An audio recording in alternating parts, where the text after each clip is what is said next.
In 1923, Sir Arthur Conan Doyle published a report on the mediumship of William Hope. 17 years earlier, Hope had discovered that he was able to procure, quoting here, extra faces, figures, or objects, that is to say, on photographic plates. The only stipulation Hope made was that he had to be the one pressing the button when the photograph was taken. That was the magic. Otherwise, he allowed Doyle considerable access to his process developing the photos. This, as it turned out, was a regular feature of his spirit photography. He invited his customers back to the darkroom to watch him transfer the plates into the dark slide and to mark the plates he used before taking the picture, so you knew that he wasn't switching them out. Hope was not the first to demonstrate this skill, interestingly enough. That honor goes to William Mumler, who had been the first to produce spirit photographs beginning all the way back in 1860, when he claimed to capture an image of his dead cousin's spirit in a self-portrait. His most famous portrait was of Mary Todd Lincoln, taken sometime between 1869 and 1872, showing her late husband, President Abraham Lincoln, standing over her. You can Google that if you want. Mumler's photographs are widely regarded as frauds today. A court trial revealed that Mumler was most likely producing double-exposed photographs stolen from the homes of his subjects. That's right, he was breaking into people's homes, and they often included images of people who were still living. Oof. Mumler's fake photographs very naturally inspired skepticism in Hope's spirit photographs, which came up decades later. Although, signs of a cynical performance weren't as evident in Hope's work as they had been in Mumler's. The faces that appeared were harder to place, and none of them in Hope's photographs could be ascribed to anyone who was alive. Furthermore, Hope and his associates, who they called the Crewe Circle, or they called themselves the Crewe Circle, I should say, they did not seem to have broken into anyone's home. That's important. Was Hope producing legitimate photographs of actual human souls? Today on Occult Confessions, souls on film, or rather old-timey photographic plates. My name is Dr. Rob C. Thompson, Supreme Hierophant of your Secret Order of Alchemical Actors, joined by our Grand Master, my partner in crime, Olivia Littoral. Hello. My partner in It's breaking into me. people's homes and stealing their Oh. photos. I mean, that'd be fun. We should start doing that. We have time, right? Do you think anyone would notice if we broke into your home and we were really, careful about it and only took the photographs? Yeah. I mean, I guess if it's like they're framed photographs on the wall, they might They might we notice just like that. put the frames back. Now, here's something funky before we pledge it out. Olivia, I'm going to say like 3 weeks ago, maybe, is that right? Sent me a text message saying, "Hey, Rob, these ghost orbs, do you think they're real?" She didn't even know we were doing this. What's Nope. that about? Why were you into ghost orbs 3 weeks ago? I feel like anyone that's following me on Instagram might know what I'm talking about, even though it was a while ago. I randomly was like taking a video and I was like talking, and then I like played it like afterwards, and I was gonna delete it because I was like, this is dumb. But there was a little maybe dust thingy, you know? You never know. It can be dust particles. If you go to your room, shake out your sheets, take a quick picture with the flash on, you'll catch reflections of light on the dust particles. But some of these things can be quite mysterious. I encourage people to do things like, zoom in on the orb and see if there's, more detail to it, or if it looks like there's that dust particle in the center. What I said to Olivia, I think when I responded, was you look for other things that were happening at the time that you got the image. Was there a Like weird smell or sensation? Yeah, we sort of try to triangulate that paranormal experience. But you're right, Olivia. There are natural explanations for orbs. Yeah. So It was the way it did a little whoop-de-woo, and it went up. Like it like did a little whoop. I don't know how to explain it on I a get podcast. sometimes they behave weirdly. You're right. I mean, would a dust particle? Sometimes we'll see these orbs moving around. If you've got a moving picture, What am I saying? A video. A video? Is this episode already like taking you back? Yeah, I'm already in 1905. If you've got one of them Nickelodeons playing, if you've got a video, then yeah, maybe the dust particle is moving in a strange fashion. I don't know if the laws of physics or the motion of the wind in your house, the airflow would explain it. Right. Let's pledge it out. We, the members of the Secret Order of Alchemical Actors, do solemnly commit ourselves to a full and honest telling of the history of the occult as far as we know it. All right, now, Olivia, I'm going to maybe upset you. I don't know. Here's what's happened. Great. I've made the decision. It's upset me, right? 6 minutes into this recording. I've made the decision that we're retiring the 3 plugs and moving the order of confessors up to this portion of the episode because we've sort of been doing the reviews and patrons and all that anyway right up here. So what that requires, maybe this won't upset you. Maybe you'll be delighted by the improvisational challenge here. What that requires... I mean, you remember how you opened and closed the plugs, yes? It varied, but sure, yes. So that's what we need. We now need some kind of thing that you do to open the order of confessors. Oh, is this where you want me to just make something up? Yeah. This is where you sound into the world. Rob, I really have no idea. All right, ready? Olivia, open up that order of confessors. It's the order of confessors. That's happening pretty good. Right now. Yeah, that's not bad. Confess some stuff to each other right now. That was so intricate. That was way more than I expected. I'll never remember what I just said. That's great. That's that's the joy, I think. We want to welcome our new patrons, Alexa P, Brandon A, the Polysaturated Podcast. Oh. Yeah, I believe that's about polyamory. I checked it out a bit. So that's what I was going to assume by the name. But... Yeah. They are saturated polywise. Ikra, Corvid, let me say that again, Corvid, not to be confused with a popular pandemic virus. Colin W. and Mikey W. Welcome, friends. Welcome. We also want to welcome to the fam, and pledge bump from Suzanne and Vainama. I didn't finish. Sorry, I cut myself off.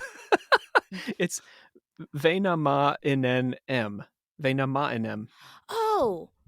You know. Did we send something? We did, yeah. You've sent. Yeah. Oh man, the post office here was confused. I had to help the post office through that one. But beautiful. Enjoy that you confused our post office. Small town post office, yeah. I also want to just plug a couple of things here in our order of confessors. YouTube is a thing. It's going. We're doing stuff. I've actually got some of it is, me rehashing content. Some of it is new content, though. I did an episode on the 5 immortal witches you should know. I've got an episode coming out about a supernatural engine that was developed in the 19th century.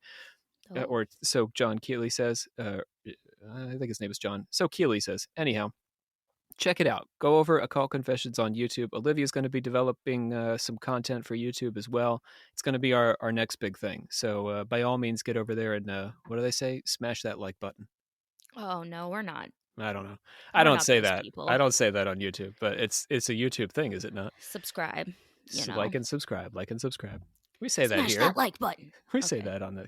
We don't smash anything because, it's your phone.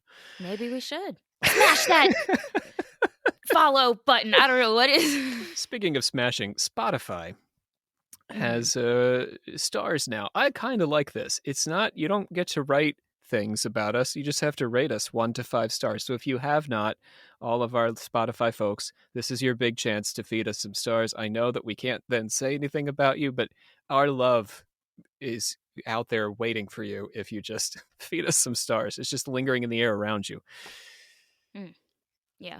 Is that all right? Is that weird? No, I was just thinking about, I was like, that kind of rating system, a lot better for my mental health. Yeah, probably. Right? Yeah. People aren't saying that, we're ruining their lives or we're a trash The fire. female. The females on this show. Yeah. And we want to give a shout out to Restricted Wares with a Z on the end there, who sent us a lovely box of goodies. And Olivia has got some of those goodies hanging in her house right now. Yes? Yeah. This shit is so cool. I brought it home to my partner, and they were like, "Whoa, put that on the wall." I was like, that's what I brought it for. restricted wares. You can check them out on Instagram, and I'm sure the rest of the internets. All right, Olivia, I don't want to hurt you, but can you close the Order of Confessors? We're closing up. It's closing time. We're closing up the Order of Confessors. That is so good. That is so intricate. Done. Close the door. Slam. Back to ghost photos.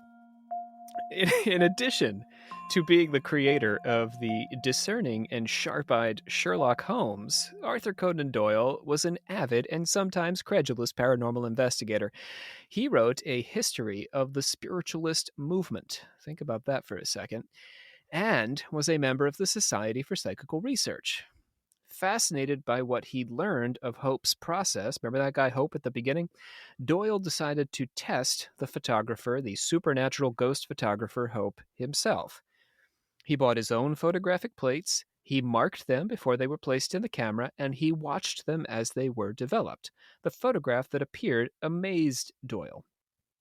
This is a Doyle quote, Olivia, for you. He saw some ectoplasm hovering over his head, and on the plate, somebody had written, "Well done, friend Doyle. I welcome you to Crewe. Greetings to all. T. Kali." There is a hazy cloud covering us of what I will describe as ectoplasm, though my critics are very welcome to call it cotton wool if it eases their feelings to do so. In one corner appears a partial materialization of what seems to be the hair and forehead of a young man. Across the plate is scrawled, "Well done, friend Doyle. I welcome you to Crewe. Greetings to all. T. Kali." Weird. Right. And the Crewe, welcome to the Crewe. That was the name of their little supernatural seance circle, yeah. What? That's kind of weird. Isn't it? Yeah, the Crewe circle. But he was like there the whole time. Well, the Archdeacon, he was there in the beginning, and then he died, then his spirit. Oh, Doyle. Yeah. Yeah, Doyle watched all this happen. You can't really watch the plate develop because that'll overexpose it, so that it's developing in the camera, but he's present from the time the plate goes in the camera till the time the picture's taken. Huh, okay. Doyle had hoped to get a photograph of his son, who had died the year before, but was unsuccessful in this initial attempt. The next day, using Hope's own plates, he did succeed in getting an image of a man looking about 8 years younger than his son was when he died, but this image was not persuasive enough for Doyle to count it as substantive evidence of Hope's paranormal skill. So, hold on, question. Did Doyle, so I know you said that, he wrote about the history of spiritualism and that, but was he like a skeptic? Like that was just like honestly in no. the society, or like was he? He was tended to be more pro every medium he met. He had a famous sort of like disagreement with Houdini. Harry Houdini was... That's kind of what I was like wondering, because this is the same, they would have been around the same time, right? Absolutely. And Houdini was the arch skeptic when it came to mediumship, whereas Doyle tended to be, the sort of like, unfortunately, the gullible believer. No matter how ridiculous the phenomenon, Doyle was like, look at that. That's kind of interesting considering, like, Sherlock Holmes is right. Like... Okay, yeah, anyway. Sherlock Holmes penetrates through all the bullshit, but Doyle's like, yep, that's totally a ghost in that picture. That's kind of funny. Okay, continue. Hope also took a photograph of the members of the Society for the Study of Supernormal Pictures, which is what we were going to call the alchemical actors originally, right? But it was already taken. And he took this photograph at their meeting. Hope took the plate from his own secretary, and a face surfaced again, much larger and superimposed over the whole assembly. One of the members actually recognized the face as resembling his deceased father. Scientist and paranormal investigator William Crookes also experimented with Hope in his own lab, and a white circle appeared hovering over him like a moon with a face inside the circle. Major R.E.E. Spencer experimented with his own camera plates and darkroom, and in Spencer's investigation, Hope's only contact was with the camera button to take the picture, still reasonably persuasive results. So, that's interesting. So far, so good. Bear in mind, though, when we get about, resembling people's fathers and stuff, you got this whole crew of guys and some ladies sitting in for this picture. Somebody's going to be like, yeah, that kind of looks like my dad. If you look at these pictures, like I said earlier, the faces are kind of vague. So, You're going to see what you're going to see. Is this all black and white, or is this like... Oh, yeah, black and white. Okay. That Kodachrome wasn't going to come around for a while. Well, I feel like people definitely look like you're so-and-so in an old black and white picture, right? Like, If Olivia was looking at your family photos, she would see her own relatives. Yeah. I mean, eventually, right? Especially if they're that's just my grandmother. Like layered over top, like hazy, like, I don't know. If Olivia's hanging out with our Swedish listeners at their homes, looking at their photo album, she's definitely seeing her cousins, her sisters, aunts, uncles. They're all right up there in your photo album. Yep. Doyle's account, while vehement, was a fairly inadequate response to a 17-page pamphlet named Cold Light on Spiritualistic Phenomena by SPR member Harry Price. That's a sick name. Harry Price? No, the title. Oh, Cold Light on Spiritualistic Phenomena? Yeah. Harry Price is a fine name. Pretty generic, but... But you like the title of the pamphlet. Yeah, it was dramatic. Yeah. We might say cold water today. Price was the latest investigator to join the fray in the Hope phenomena and was one of the first to take a stand against them. Outraged by Price's argument that Hope's photographs were frauds, Doyle had led a group of over 80 people to quit the Society for Psychical Research, claiming that the society was anti-spiritualist. Yeah, this was a big moment. He led like a whole civil war. Yeah. I've always wanted to mention this moment in the SPR's history because we do talk about the SPR quite a bit. I'm fascinated by the first, few decades of SPR from Frederick Myers up to Doyle. This is quite a minute. Price publishes these 17 pages, and Doyle loses his ever-loving mind and takes half the society and goes away. That's so dramatic. I love it. I mean, that was Doyle. He was a character. I mean, think about the Sherlock Holmes stories. There's always a melodrama at the heart of the mystery, you know? Plus, he wrote so many that it's like... Yeah. So, what were we saying? In 1922... Back to Harry Price, he investigated Hope's claims. So let's hear about what was in those 17 pages that so upset Doyle.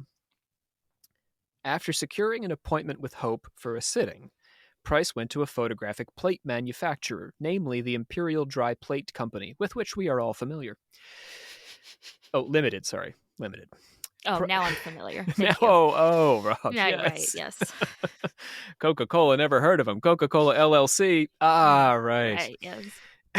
So Price and the good people at the Imperial Dry Plate Company Limited decided on a surefire method for testing whether the medium Hope was using the plates Price provided him with or somehow switching them out for his own plates. Oh, okay. We have decided as the best method that the plates shall be exposed to the X-rays, with a leaden figure of a lion rampant, the trademark of the Imperial Company, intervening. The centers of each set of 4 plates will be treated so that when the plates are placed in their proper order, the full design will be seen. This is the safeguard against the allegation that some of the plates may have been missed in the marking. Basically what they do is they put a watermark in between these 4, so they've got 4 plates, and they watermark right in the center so that it's like a lion, and so the pieces of the lion appear on all 4, and you need all 4 to put the lion together. You get what I'm saying? Oh, okay. So it's just right in the middle. So okay, got If he subbed out even one of those, then you wouldn't see that piece of the lion, and they wouldn't all assemble. Interesting. Did he know? But he knew. Well, Price knows, but he's not going to tell Hope. Oh, so he couldn't see it until it was not developed. Till it's developed. Yeah, it's a watermark hidden inside the print. Damn, okay, in the plate. This is smart. Yeah, Price is I love old timey paranormal investigation too, because it involves all these just tricky spycraft. Yeah. So each of the 4 plates had one portion of the image of the lion, and together they formed the whole image. 2 additional plates had half of a second logo, with the company keeping the last 2 plates to complete that image. Oh my God. Okay, so we got 6 plates. Yeah, okay. Whew. So they got 4 and 4. We kept 2 out because the company would know when they put all of them together. The plates were sealed and kept by the Society for Psychical Research until they were passed to Hope to take his photographs. When Price arrived with fellow investigator James Seymour, Hope and his secretary, Mrs. Buxton, investigated the packets and asked if they had been tampered with. Price told them they had come directly from the manufacturer, which was true. Aha. Left out a little detail, but yes, true story. They did come right from the manufacturer. Hope allowed Price to handle and place the plates himself into the camera in the darkroom. So now Hope's not even touching them. Camera used 2 plates, and while Price was closing up the packet with the remaining 2 plates inside, Hope stepped away from him. This moment, it seems, is when he changed the slides out for his own. Dun dun dun. I was doing up the packet and I saw him, as he backed, giving a half turn 2 or 3 paces from the light, put the dark slide to his left breast pocket, and take it out again. Another one, without any talking or knocking. Hope offered to let Price mark the plates, as Doyle would do later. So they're in the camera already, and he's like, you want to just put a little mark on there so that you know that I didn't switch them out? But says Price, the switch has already happened. The switch had already taken place. Price had marked the dark slide in which the plates were placed before the experiment began and noticed that these markings had disappeared. Price had brought flashlight plates, which resulted in quicker photographs, but Hope treated them both in exposure and in development as if they were regular plates. So by this point in history, you know how you would have to like sit for the photograph forever? Yeah. Back in the day, they had advanced beyond that. Like where they would do the like flash and then run to like take the picture, you know? Yeah. Is that what you mean? Yeah. Okay. That was a terrible description. Well, yeah, but you would have to sit and sit and sit and sit. Yeah, but then they like developed like where they would like go under the thing. Anyway. Well, but these flashlight just means it went a lot quicker. Okay. You didn't have to sit for as long. So Hope acted like they weren't these quicker photograph plates. Gotcha. He acted like they were the old-timey plates. It's all old-timey. And the manufacturer's symbol, when they developed them, did not surface on either of the plates when they were developed. Yeah. By substituting his own plates inside the darkroom, Hope had fooled his sitters into believing they were genuine, or so he thought, but Price exposed the whole affair in his 17-page pamphlet, much to Doyle's consternation. Yeah. Well, why is Doyle that mad? I mean, like, I get why he's mad, because, like, his he really belief wanted has to been... believe, yeah. Right, but, like, enough to be like, y'all, we're leaving. Like, get your shit, all 50 or whatever of you, and let's go. I don't know. I have no idea. It was frequently the case that Doyle would get upset, though, when he wanted to believe a phenomenon and then it proved to be problematic. Huh. Yeah. Damn. Price must have felt really great, though. In my research, I've always found Hope's and Mumler's spirit photographs kind of ridiculous, and not because I knew the full stories of the images before I saw them. I literally just researched that for this episode. I instantly thought the images were fraudulent because they don't align with my experience of spirit photography. Spirit photography was a big part of my research on ghost tourism in Gettysburg, and those images tended to be colorful but very abstract. I saw swooping lights and glowing orbs and amorphous figures, but nothing like the faces and writing Hope's photographic plates displayed. In Phantasms of the Living, Frederick Myers emphasized the issue with ghost photographs, although that wasn't his subject, when he asked what ghost clothing is made of and how it's formed. I think I remember this from class, maybe. It's a ridiculous idea. It is when you think about it. What is that made out of? Are they sewing? What is happening? If a human is or possesses some ethereal being, it seems silly to say his pants do as well. For Myers, the way we see ghosts is our subjective psychic reaction to the presence of a spirit's disembodied consciousness. If a ghost, a non-material aspect of a human being, separated from that human being's material body, were to show itself objectively on a camera lens, though, it would have to be a fairly abstract image. You see the difference I'm making here? Yeah, no, for sure. If you're going to see your grandma, you're not going to see her naked. Yeah. You're going to put some pants on her. But you're seeing. The camera is not you. So the camera doesn't have that subjective, view of it. Right. So in theory, the camera should not be seeing, anything that looks like a material entity. even the body doesn't make much sense because we don't keep our bodies, do we? Mm-hmm. Logically, what we would expect is something abstract. Hope and Mumler didn't recognize the philosophical problem with their images, although they might have if they had read some of the more serious contributors to the study of soul photography. And we're going to talk about those people right now. So it is fun to talk about silliness, and it is fun, I think, to talk about paranormal investigations gone awry or that catch people out. But let's talk about the real deal here. We're going to talk about two men, one of whom I think you've heard of before. The other may be new. The first one is Karl von Reichenbach. That sounds very familiar, but it's probably, I've heard of him probably from you. Well, I think you've heard of Reichenbach's phenomena, probably better known as... is that the freaking theater thing? Is that what we're talking No, about? No. what are you saying? The theater? I'm talking about No, auras. the illusion? Oh. You're talking about Pepler's ghost. Yeah, shit. I was like, what are you talking about? Yes, in the right. But you're not far off, I guess, with Pepler's ghost. That's a kind of spirit image. But Reichenbach's phenomena is the technical name for auras, for being able to see auras. Gotcha. And the second person we're going to talk about is the French doctor Hippolyte Baraduc.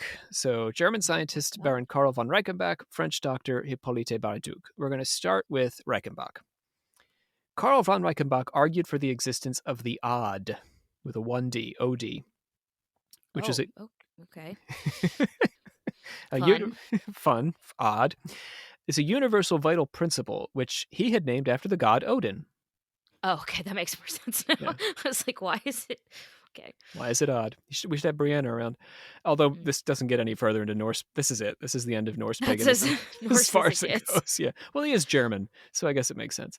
Right. And this was long before Hitler, so it's cool to talk about Odin and stuff.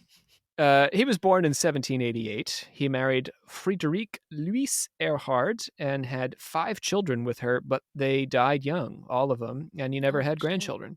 Damn.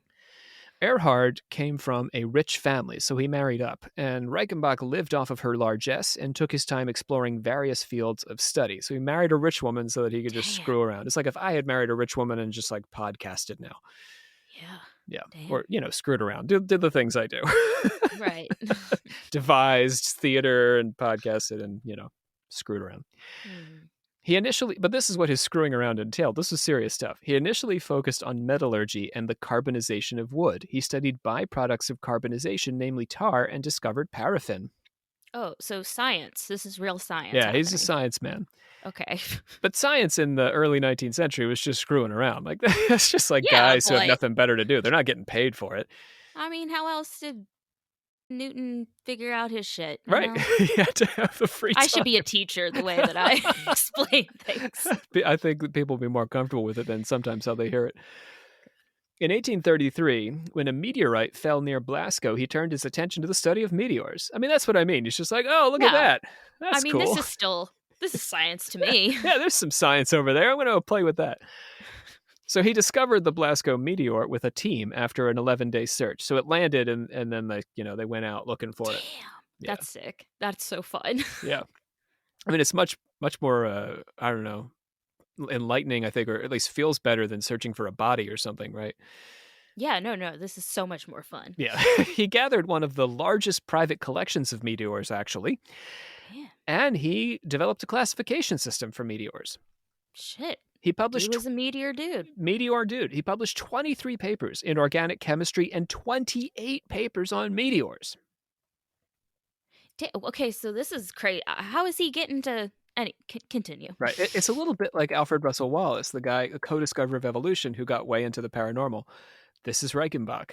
He's a very serious, science-minded, hard science guy, and then he develops an interest in paranormal phenomena, which, after all, manifest in the material world and are mysterious. Therefore, they're interesting to study. Isn't that kind of crazy to think about? Like, I don't know, like these scientists that then, like, I don't know, like. Anyway, sorry. I think before the era of specialization, we don't want to tangent too much on this, but before people started to get really specialized, like Matt, who comes on the show, Dr. Hackhoff, he's this expert on the bacteria that caused the plague Think about how freaking specific that is. Right. Reichenbach is like playing around with meteors and like whatever. He's playing around with wood and burning it and seeing what happens. It's just a very different Newton, right? He's a theologian. He's playing with gravity. He's inventing calculus. It's just the mind worked differently, I think, back then. It's not that they were better than us. It's that they weren't so narrow focused. I mean, really, honestly, I've toggled I've sort of changed my perspective in large part because of the podcast. I think it's probably what I'm most grateful to the podcast for. When I completed my PhD, I was an expert on American occultism in the 21st century, really. It's extremely narrow. I had some knowledge of 19th century spiritualism and some of 20th century, but American occultism in a very narrow window of time, that's what I knew, really. And that's what you do in graduate school is you get hyper, knowledgeable about this small area. You do get general knowledge to understand that, but we're really pushed in that direction. These old school guys, though, like I said, they're everywhere. They were generalists in thought, and I think that led to more creative, more open-minded thinking. So I've tried to become more of a generalist as, a grown-up scholar rather than a baby scholar. Beautiful. Well, yeah, the baby scholars can be quite annoying if they don't reach that point, I think. If they don't see the big picture and they get stuck in the small picture, they're really intolerable to talk to. You heard it here, folks. Sorry, grad students. You're going to be better one day. You're going to be better I love one you. day. I love you. I love all of you, grad students. I was there. I was you. It's out there for you. Reach for that brass ring. God. All right, so his wife dies is what happens. This is but if we were talking about an SPR guy, Doyle or somebody, or Frederick Myers, Frederick Myers was in love with that woman and she died, and then he became obsessed with the paranormal, or Houdini, whose mother died and he became obsessed with the paranormal. This is not Reichenbach. Sense. He's not chasing after his dead wife here. His wife dies and he's just like, I'm going to do some weirder shit. That's all. That's all he decides. Okay. So his patron also died, Count Hugo von Salm-Reiferscheid. So Reichenbach just found himself with a pot of money and like nobody watching him anymore. So he didn't feel like he needed to be responsible and do responsible science. He could just do the craziest thing he could think of. Yeah. So even more, yeah. Not just, chase after meteors. Now he can do the real crazy stuff. Right. So he bought himself a castle. Step one. I mean, yeah. Right. Wouldn't you? If your patron and your wife died, you would buy a castle. Who wouldn't? If I just became like a millionaire tomorrow, I would buy a castle. Yeah, right. That would be one of the top 5 things I would do. Because no one's stopping him. He has no family. Right. In 1839, King Wilhelm of Württemberg made him a baron for his contributions to science. He was well established when he began his research into odd in 1844 and quickly became embroiled in a series of controversies with the scientific community over his findings. The public also came to regard him with a measure of awe and suspicion, calling him the Sorcerer of Kobenzl, the name of his castle. That's sick as shit. Oh my Isn't God. It? Yeah. That's why you get a castle. Is so the people can be like, oh shit, that's the sorcerer in the castle. Right. Or Tesla with his big tower. He was the wizard over there. Yeah. Oh shit, I need a castle. Or a tower. Reichenbach spent the last decades of his life working with psychic sensitives. He tested them with magnets and crystals and brought them to graveyards to witness the odic emanations of corpses. Oh my God. The word odic, of course, derived from ode or odd. He spent his free time wandering the forests around the castle on self-made paths hidden from the public view. What a life. I love this. What a life. However, in the final 2 years of his life, he ran out of money, fell on financial straits, was forced to abandon the castle with its laboratories and collections. Yeah. He ended up in a hotel in Leipzig where he died in 1869. He's very similar to Tesla to me. Tesla also ended up in a hotel at the end of his life. What the? Built that big tower that he hung out in, and then he ended up in a hotel. Same as Reichenbach. Built this big, castle with, labs and stuff like Frankenstein, and then ended up in a... Yep. In 1844, Reichenbach's investigation into ode or odd began when he was asked by a Viennese doctor to visit a woman suffering from intense hypersensitivity to light. Her name was Miss Nowotny. She told Reichenbach that she was able to see everything in her room in dim light. So if you dim the lights, then she can see things. Oh, gotcha. Because she's really sensitive to light. So she, Gotcha. whereas you and I would need to turn light bulbs on and stuff, all she needs is a little sliver. Reichenbach, who was interested in the phenomenon of the northern lights at the time, proposed that she look at a magnet, figuring that the poles of the Earth were much like magnets which might cause the light. Nowotny reported seeing light around the poles of a horseshoe magnet and seeing smaller light on a correspondingly smaller magnet, even though she wasn't told the magnets had been switched. Reichenbach was fascinated by her ability, but her health improved, and unfortunately, with it, her extrasensory power dissipated. So it's like, damn. She's feeling much better now. That's the cost, I guess, yeah. He began to consult a variety of sensitives, though, who reported seeing the magnet glow in the dark with straight flames, they said, extending from each pole. His crew of sensitives grew to 60 different people from all walks of life, including professors and doctors. They also felt sensations in the presence of the magnets. Lower air pressure extended the emanations, and water reduced the emanations. Reichenbach went on to discover that crystals, electricity, heat, friction, chemical reactions, sun, and moonlight all had similar properties. Flowering plants emitted a strong light. A botanist, Stephen Endlicher, who at first doubted Reichenbach's experiments, turned out to be a sensitive himself and succeeded in identifying plants in the dark. Wow. Right? Some sensitives reported being able to see through metal, the way regular people like you and me see through glass. Reichenbach had them describe scenery on the other side of metal plates placed before them and was amazed by their success. Reichenbach determined that these people were perceiving the aura, or energy, Reichenbach's phenomena, outlining the magnet, plant, or crystal. In order to perceive this aura, Reichenbach had them sit for several hours in the dark to attune their senses. It was a different time, friends. There was no Netflix. No YouTube. Yeah, what else were you doing? If a baron in a castle, though, seriously, said to me, hey, I have a laboratory in my castle. You want to sit in the dark for 2 hours and then see if you can see stuff in the dark? Yeah, of course. Go. I'm there. Give me that castle. I can live without Netflix for a while. Hitch up the carriage. We're going. Later, I might want to wear a little garlic, but I'm there. I'm there. Yeah. Later experimenters limited the time in the darkness to a single hour with positive results. So people repeated his experiments. Reichenbach argued that his... Like other people? Yeah, scientists picked this up and tried to, replicate his findings. Huh. He argued that his sensitives could intentionally emanate the force from their bodies, demonstrating that human bodies possess their own odic aura. So you can project it. I've done experiments like this. Kerlian photographs is what they're called. And you hold on to these rods and they take a picture of you and it captures a picture of your aura. So this is still, so that's crazy because like now when you think of like aura pictures and stuff, you think of color, like you think of color association, like when I did the Kerlian photograph, is... that's what it was. Yeah. So it's interesting that they were doing that, but without color. Well, he wasn't as interested in... Right. I mean, they were seeing in color, don't get me wrong, but... No, yeah. He wasn't... Everyone was seeing in black and white. Everything was black and white. Everyone was colorblind. But he wasn't, I guess, as concerned with it as we have become since then.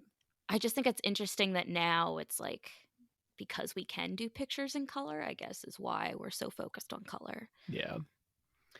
Reichenbach came to believe that an undiscovered natural force was responsible for these phenomena. I mean, that's what's fascinating to him. Now we're into the colors, but back then he was just like, whoa, I've discovered this new thing. What is this thing around? Yeah. He discovered it at work with a pendulum, which moved on its own in a bottle when a finger touched the string attached to the bottle top. Picture that. You put so you're not allowed to move the bottle, but you just by touching the bottle top, the pendulum starts to... I mean, you've done these kinds of things, Olivia, right? In your occulty work? Yeah. Yeah, pendulums are sick. Sensitives could move magnets and even tilt tables when he arranged the table so that they weren't touching the actual tabletop, but rather loose ropes attached to the table with the sitters arranged at a distance. I love this experiment because so many mediums have been caught faking table tilting. This is what he did. The ropes were attached so loosely that any effort to pull would yank them off the table rather than move it. Oh. A heated table. What? That's crazy. Yeah, Sorry, it's good. no, I'm just smart. Yeah. So all you had to do, though, I mean, he's demonstrating that if you have this ability, which, maybe you and I don't. I don't know about you. I don't think I do. I haven't tried it. And we could go try it. Let's go try it. Yeah, we should. When we get our castle, we'll set up some tables. So we could at least do it in the theater. But you're holding the ropes. The ropes are loosely attached to the table, and you're, feet away from the table. So you can't move it except by psychic exertion of what he would call your odic energy. Right. A heated table moved better than a cold one, and a table could even move when the sensitive placed their head on it. I love that image. Oh my god. Just a medium with their head down on the table and their hands at their sides. The table is tilting. That would be a meme. It's pretty hilarious. Reichenbach determined that this force was perceptible to the sensitives and seemed to pervade nature, and that it was, in fact, responsible for the spectacular colors called the Northern Lights. Getting back to his original question. This, he said, was owed. Oh. Sorry, I forgot the Northern Lights was a... That's what got him into the whole was thing. a thing, yeah. Near the end, well, then that brings back the whole color. Oh, yeah, absolutely. Again, he wasn't concerned with what the colors were, but there definitely was color involved. But it's interesting. Yeah, okay, cool. Because the poles are the most strong magnetic, force on Earth, that's how he got into the magnets, and then from magnets to plants, and plants to tables, and on and on. So let's talk about some repetition here. Near the end of his life, he attracted the interest of Gustav Theodor Fechner, who was interested in Reichenbach's sensitive's ability to move a compass needle. At Reichenbach's hotel, Fechner and Reichenbach experimented with his slightly sensitive maid, and she managed to move the needle in some of the tests. If you're going to be Reichenbach, you're going to have your maid better be at least slightly sensitive. I just like slightly sensitive maid. She just sheds one tear. That's just what I'm picturing. She's a little sensitive. She's just a little vulnerable sometimes. This tea is lukewarm. I'm a little offended by that. But just I'm not a little, say anything. Slightly. But yeah, I don't want to mention it. I'm slightly sensitive to your feelings as well. Yeah, that does make sense that he would just have a maid hanging around. It's probably on the the questionnaire when you filled it out to get the job. The resume. Yeah, can you see auras in the dark? Yeah. Slightly. You're in. I'll take the slightly. Numerous subsequent experiments demonstrated certain individuals' ability to manipulate a compass needle. Henry Slade, a medium investigated by Carl Friedrich Zollner, could not only move the compass but magnetized knitting needles. Frank Kluski, a medium most famous for the paraffin wax hands he produced at seances, so he would just cause a spirit hand to form in this wax. What? Which, incidentally, paraffin wax was invented by Reichenbach. Anyhow, he could also move the needle with his mind. Wait. Okay, hold on. One, you saying magnetized knitting needles? Yes, he could magnetize knitting needles. That was Slade. Slade could magnetize from knitting afar? Needles. Yes. Yeah. Okay. And then... Well, it doesn't have to be from afar. If I hold knitting needles, well, he's not they won't be magnetized them. Later. No, I'm wondering, is he if you swallow them and they're magnetizing them? Just with his mind. His mind is doing it. Okay, he's not holding them. Well, he could hold them, but then when he releases them, they're magnetic. That's you and I can't do that. Right. Yes. Yeah. Anyway. Wait, so then I had a second question about the second thing you said, but now I don't even The guy remember. that made spirit hands? Oh, yeah, what? Yeah, I mean, he's pretty... I've never heard you talk about this ever. Maybe that was after I taught you. I did start mentioning him in class, but he is a fascinating guy, Kluski. And there are people who think they can disprove and that they've caught him in a fraud, but what he made hands out of wax. You know, you can get these sometimes, at the like the people carnival do and on stuff. TikTok and shit. Yeah. Like the hand, they'll hold hands and then they'll do whatever. So it would just... form in the wax. It would, project into the wax, and then it would hold the form of the wax when the wax cooled. Yeah. I'm fascinated by that. So how can you fake that? Oh, I don't even know, man. Okay. It involves sneaking in, mannequin hands and, that kind of stuff. Yeah. All that sort of business. But that wasn't what Reichenbach was interested in, so we don't need to prove that. He could move a compass needle with his mind, though. That was something that Reichenbach... Well, not Reichenbach, but you said he made that wax or whatever. Reichenbach invented paraffin. Yeah, he discovered it. Okay. As a byproduct of carbonizing wood, so there's a weird connection there. Okay. Yeah. Wait, that's so weird. Yeah. Okay. Sorry. Dozens of others also demonstrated the same skill in various experimental scenarios across the Western world. The SPR tested Reichenbach's findings on luminosity around magnets at the urging of the co-discoverer of evolution, a guy that I just mentioned, Alfred Russel Wallace. A committee tested 45 people by turning on an electronic magnet, turning it on and off, I should say, in the dark. 2 men, who they said knew nothing of Reichenbach's work, were able to perceive when the magnet was on or off. So you're just sitting there in the dark with the magnet. Somebody's flipping the switch. You can't hear him. You can't see him. You don't know when it's on or off. And you just have to, raise your hand. On, off, on, off. Wait, why? They could just feel. They knew that the magnet was on or that it was off. Because it's an electronic magnet, so it has a switch. Okay. 3 people were able to describe light coming off of the magnet similar to Reichenbach's sensitives and tell what direction the magnet was facing based on this light. Albert de Rocas tested a highly sensitive hypnotized man named Albert L. and found he was able to perceive the light around a magnet as well. De Rocas controlled for psychic impressions by designing an apparatus that placed a magnet in 3 different states, and he didn't know which it was in until he tested it with a compass. So his guess was that, maybe these people are reading your mind, and since you know what direction the magnet's pointing, they're not really seeing any kind of phenomena. They're just reading your mind. So he said, well, what if I don't know what direction it's pointing in because I just push a button and it randomly goes a different direction? Then they tell me. Right. So he didn't know. In 1907, Floris Janssen tested 120 people. 13 of these people were able to correctly indicate when an electric magnet was switched on and off by an automated device by pressing and holding a button in their hands for the duration of the time the magnet was on. Whoa! 13 people would press the button accurately for the full duration of the time the magnet was on. And they would release it when the magnet went off. In the dark, they could see it. I almost just wonder if it's just like are they just connecting to each other? I mean, I don't know. Reichenbach's saying, and these people are trying to demonstrate that they are seeing some energy come off the magnet. That's what they're perceiving, and that perception is allowing them to accurately guess. Well, they're not guessing. They're perceiving and responding. With a slight lag for reaction time, the results for the 13 were remarkably similar. They're all looking at the same magnet. They're all pressing the button at the same time. Wild. It gets wilder because we're moving on to Hippolyte Baraduc. While Reichenbach's work suggested the existence of a paranormal force pervading nature, it did not necessarily indicate anything unique about the visible properties of the human soul, which is what we got started with here today.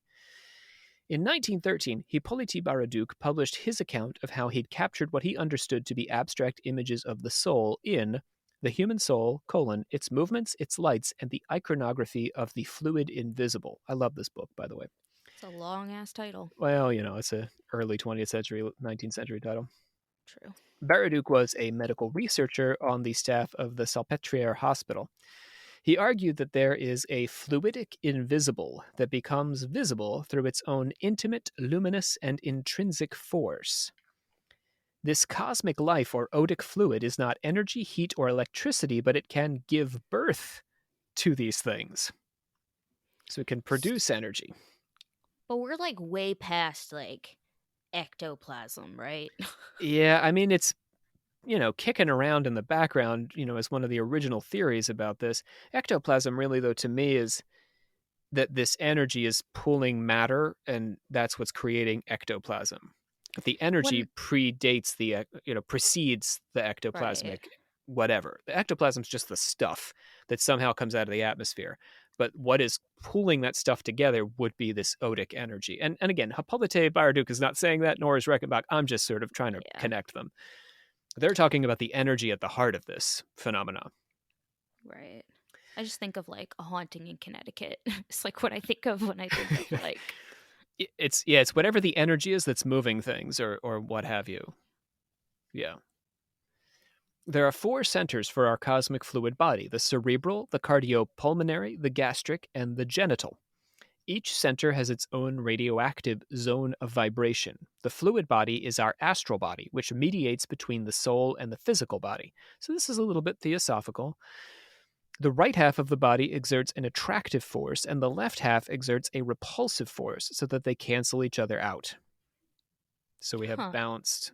We're like magnets. We're like magnetic So we're poles. like magnets, therefore that's how we can Balances our pick up on magnets? odic energy. Well, Oh. some of us can. Oh, okay. Well, so what does that mean about those people? Like, are they equally The the sensitives? same, like half and half? Like, Yeah, I mean, maybe they're magnetic, imbalanced. not I don't know. magnetic, or whatever the Baraduc fuck? doesn't comment on what it means to be a sensitive in that way, but yeah, maybe they're a little bit imbalanced, which allows them to see. We're too balanced. I'm guessing. I don't know. I'm just wondering, but you don't have the answer. No, I don't. To measure the activity of our fluidic astral body, Baraduc invented the biometer, a needle hanging from the end of a cocoon thread, not twisted, which demonstrates forces of attraction and repulsion through interaction with the human soul. That's just a pendulum. Yeah, basically. Right? Yeah, it's another one, another version. What's his face? Reichenbach stuck it in a bottle. Now, my man, I mean, it's a pendulum, but an extremely sensitive one because it's a cocoon thread and a needle, so it's very lightweight. That's kind of crazy. Why the cocoon thread? Is just some He wants to keep it as light element? as possible so that Okay. when your soul, which theoretically is not exerting a whole lot of physical force, gets close to it, it'll cause it to move. Gotcha. Baraduc experimented by having the vital force through the hands of a human being interact with the needle while it was suspended in a bell jar, which was in turn covered with aluminum and mica to control for the influence of body heat and electricity. So, I'm sorry, everybody sticks their pendulum in a jar. My mistake. Oh, okay. Because there's a lot of things, you do have your body heat, you have the airflow that just from moving your body, all that sort of stuff. So he's got to control. They want you to move the pendulum through the jar. Yes, yeah, using your energy.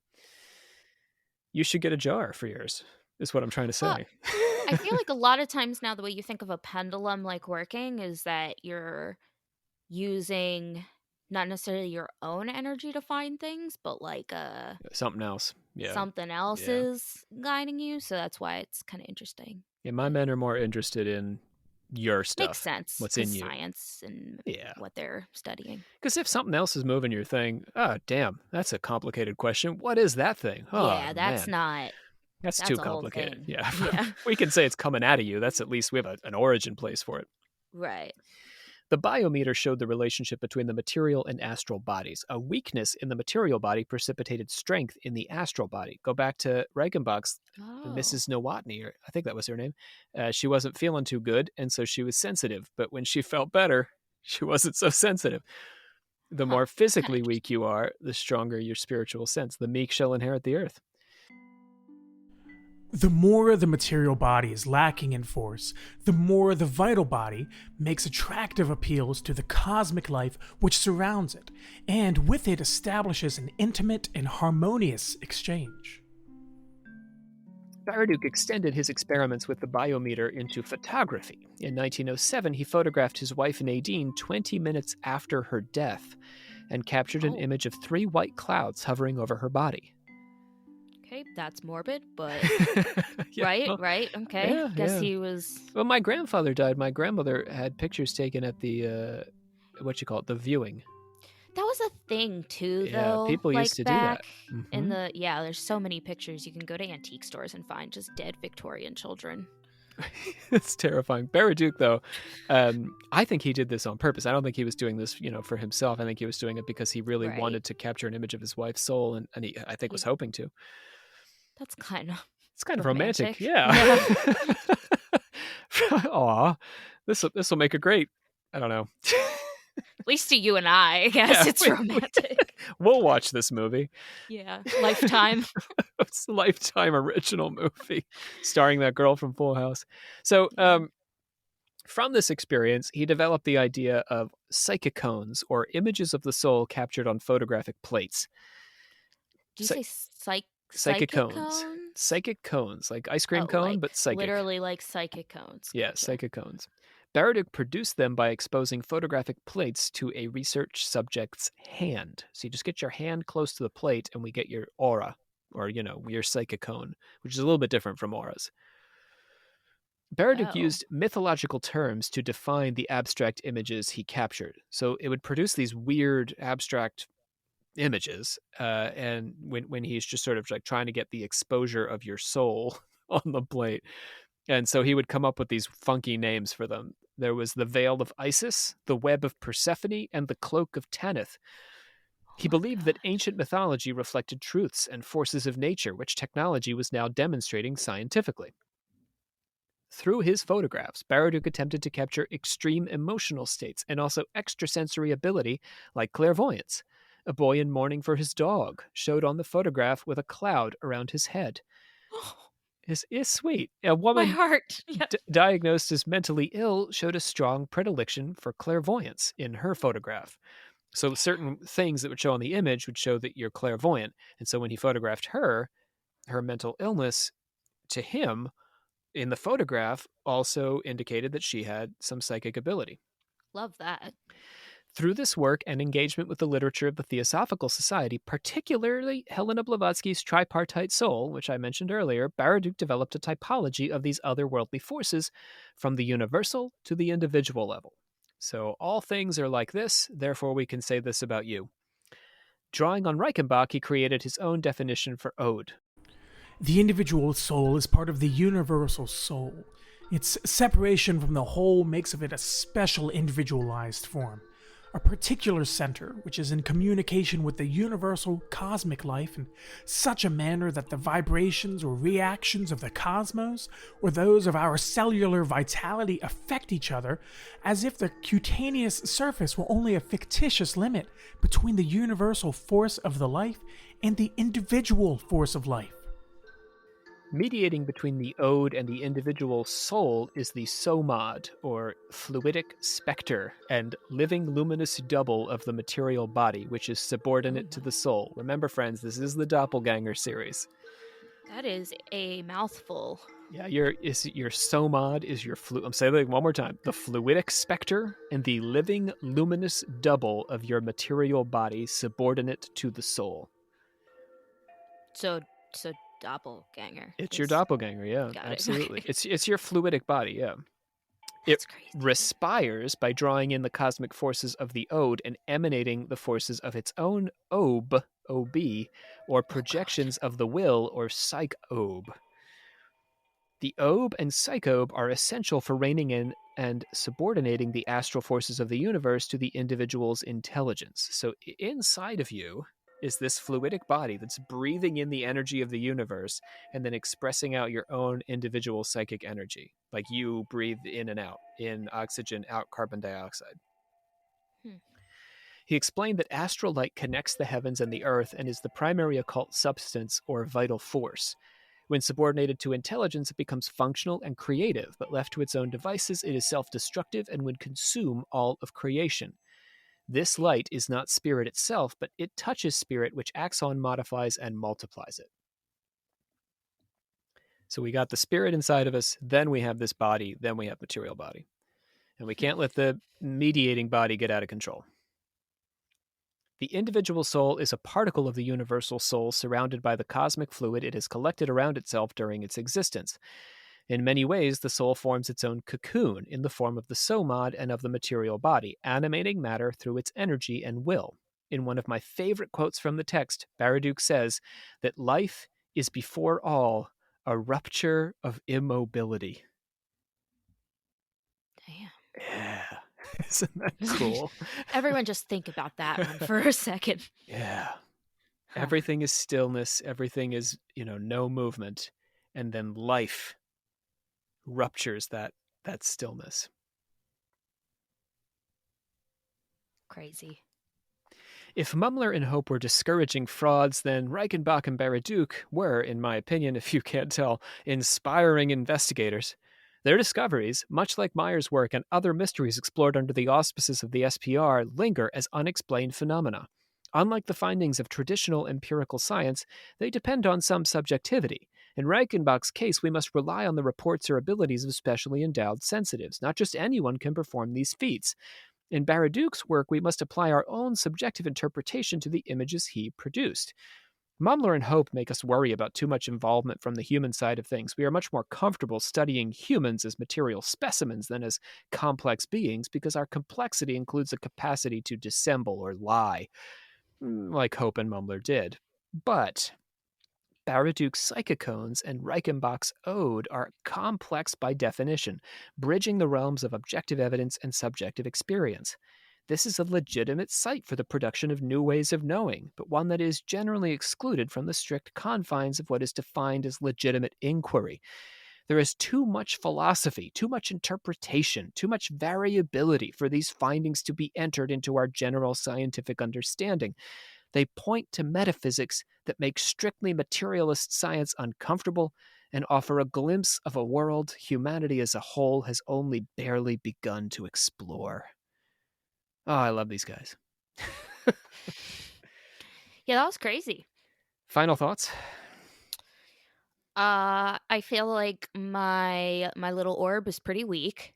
You need to respire more of the universal energy Yeah, into your somod. You need that psychob to get its somod on. I don't know. And that's, oh God, I don't know. Oh, this guy, Baraduc, my goodness. Yeah, if y'all are just, having a weird night, yeah, you can search up Baraduc. It's public domain. Speaking of which, our sources today. Nicholas Pethy's Psychocones, Visual Traces of the Soul in Late 19th Century Fluidic Photography in the journal Medical History. Michael Nahm's The Sorcerer of Kobenzl and His Legacy, The Life of Baron Karl Ludwig von Reichenbach, His Work and Its Aftermath in the Journal of Scientific Exploration. Arthur Conan Doyle's The Case for Spirit Photography. Harry Price's Cold Light on Spiritualistic Phenomena, Olivia's favorite for the day. And Hippolyte Baraduc's The Human Soul, Its Movements, Its Lights, and the Iconography of the Fluid Invisible, Paris, Librairie Internationale de la Pensée Nouvelle, 1913. I just want to quote Baraduc before I have Olivia bring us on home. Just one more Baraduc quote. To wish to limit the work of creation to the domain perceptible to our visual faculty would certainly be only to aspire to know but one very narrow stretch of the vast world of creative power, which we are permitted to explore, even though we could approach the stars by an object glass or magnify the infinitely small by lenses. Seek out the invisible, friends. That's what Baraduc wants you to know. All right, Olivia, bring us on home. Hereby, oh my God. You're right. Adjourn and declare closed. Yeah, you're right. Okay. I hereby adjourn and declare closed this meeting of the Secret Order of Alchemical Actors till such time as we get together and do it again. I want to thank Sean Priest, Luke Kinnaman, Brandon Walls, Andrew Mims for their contributions as our voice boys. My name is Dr. Rob C. Thompson, joined by our Grand Master Olivia Littoral. That's me. I'm back. I'm here. She's back, and we'll be back again in our Doppelganger series. Just you, though, not your doppelganger, right? I can't really control that bitch, so she wants to come along like she does. If she doesn't, she does her, so. Just tell her to speak into the mic, that's all. I'll ask her, but... None of that, that backseat commentary. Okay. Where are we at? Next time on Occult Confessions, we will be talking about, I don't even know, alternate universes maybe? Just hang out, see what happens here on Occult Confessions. Bye!